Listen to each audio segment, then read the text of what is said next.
Après l'avortement, et si c'était au tour du mariage entre personnes de même sexe ou de la contraception d'être attaqué aux États-Unis. Le 24 juin dernier, l'arrêt Roe v. Wade, qui faisait de l'avortement un droit protégé par la Constitution aux États-Unis, a été renversé par la Cour suprême. Un choc immense dans le pays. Depuis, chaque État est donc libre d'autoriser, mais surtout d'interdire l'avortement au niveau local. Et c'est ce qu'ont immédiatement fait des États comme le Wisconsin, le Texas ou l'Arizona par exemple. La fin de Roe v. Wade, c'est une illustration du poids qu'a accordé Donald Trump aux conservateurs au cours de son mandat, puisqu'il a nommé 3 juges à la Cour suprême. Il a ainsi fait basculer l'équilibre des forces, puisqu'il siège désormais 6 conservateurs pour seulement 3 juges progressistes. Une majorité qui permet aux républicains de renverser toutes les jurisprudences qui leur déplaisent. Or, l'arrêt Roe v. Wade, celui sur l'avortement, a depuis des décennies servi de base à de nombreuses autres décisions phares de la Cour suprême. Et ça, c'est parce qu'il sacralise le principe du droit à l'intimité. C'est-à-dire que dans sa chambre, le citoyen américain peut utiliser des moyens de contraception, épouser la personne qu'il aime, même si elle est du même sexe que lui, avoir les pratiques sexuelles qu'il souhaite, etc. Or, depuis que Roe v. Wade a été renversé, le juge conservateur Clarence Thomas a clairement expliqué qu'il souhaitait poursuivre dans cette voie et continuer à remettre en cause des jurisprudences. On parle ici de Griswold contre le Connecticut,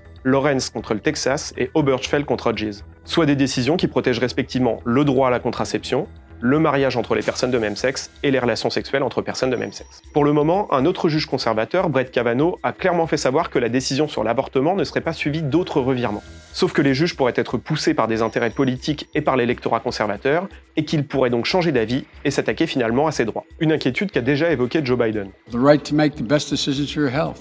The right to use birth control. A married couple in the privacy of their bedroom, for God's sake.